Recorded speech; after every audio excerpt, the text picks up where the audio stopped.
decision to come all this way to run in this race? Well, originally we were pointed towards the Kentucky Derby, but unfortunately he missed the break in the UAE Derby and was only able to get up for sixth. And so, I was pretty deep in paperwork for going to the Kentucky Derby with the horse. And when that failed, basically the moment the moment the race broke, I said, "Hey, if you want to try the other two legs of the Triple Crown, you're nominated, so we can go for it if you want to." And so when the horse came out of the race, okay. That's what we decided to do, or that's what the trainer decided to do. I'm just here to help with paperwork. What are your thoughts on what's been going on since the Derby? Uh, that's not really my place to say anything. I'm here to focus on the Japanese horse and make sure he is fit and sound and ready to go, and hopefully kick a little American trained butt. How do you think he fits with this group? Well, I mean, he was born in the United States, so he's got the breeding to, I think, to be able to handle it quite well.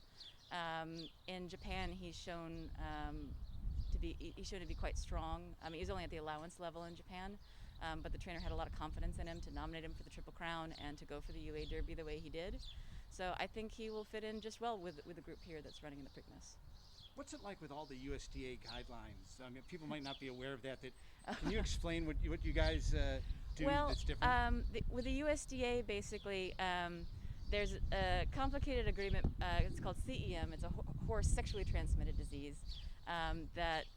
So the horse has to be kept separate from other racehorses for fear of spreading that STD. And that was supposed to actually be gotten rid of by the USDA, but the coronavirus put a backpedal on all the paperwork.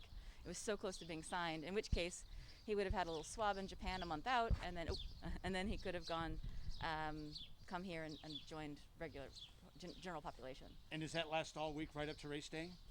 It would have if we could have done the swabbing. Like the Europeans can swab. If they know they're coming in advance, they can swab and come and join general population.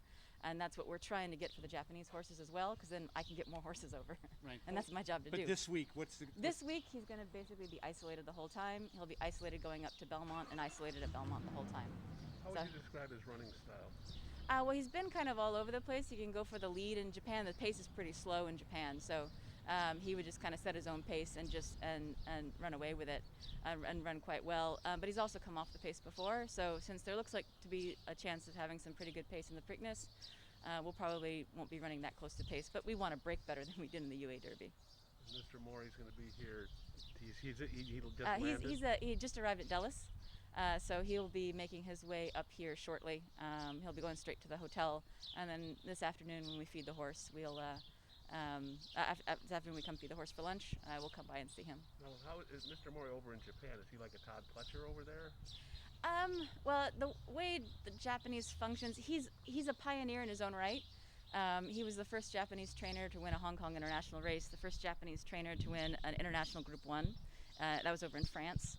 And he was the first Japanese trainer to ever have a runner in the American Triple Crown. He ran ski captain in the Kentucky Derby and the Belmont. So there's another first maybe on his... So hopefully this will be at least this is his first Preakness, so hopefully it'll be the first Japanese winner in a Triple Crown race. He will be a long shot, I would think. I would assume so, based on his race record, and they always seem to doubt the Japanese. Our dirt horses aren't as good as our turf horses in Japan, but I mean, he wouldn't be here if he didn't think he didn't have a shot at it. What does Francisco de Ina mean? That's complicated and awkward. Francisco in Japanese is French language. Go is language, and then Ina is from the owner's name. His name is Inaida, so it's the Ina part of that, and so it's just like French Ina. So it's kind of a mishmash of... It's a very weird, funky little name that even the Japanese announcers have messed up before in some of his races. So it'll be fun to see how they manage it over here. How would it be pronounced officially? Francisco de Ina. Francisco de Ina. Yeah. Now, how many people are in the entourage that came over from Japan? Very small. We've got a photographer, the trainer, myself, and Masaki. So it's just the four of us. And he seems to do everything. He does everything, and then whatever he can't do, I help him out with. And do you live in Japan? I live in Japan. I'm the Triple Crown recruiting agent. I work for the Breeders' Cup, Keeneland, I guess a little bit on a contract basis for Stronach, and the Triple Crown and New York Racing Association, to try and get Japanese horses to race in the United States. Where are you from originally? Nashville, Tennessee. Nashville, Tennessee.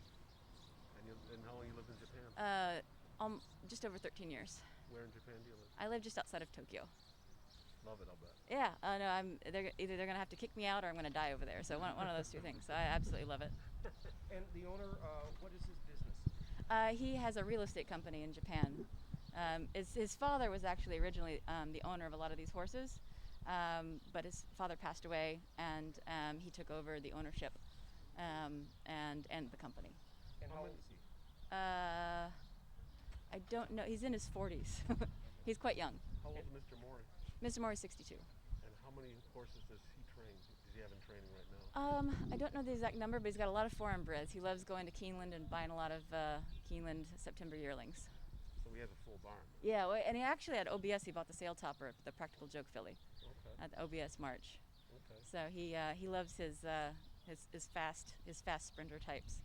And this is his first time at the Preakness at all? His first time at the Preakness, correct? Ski Captain skipped it last time. Right. How's his English? I will probably be the voice of Mr. Mori.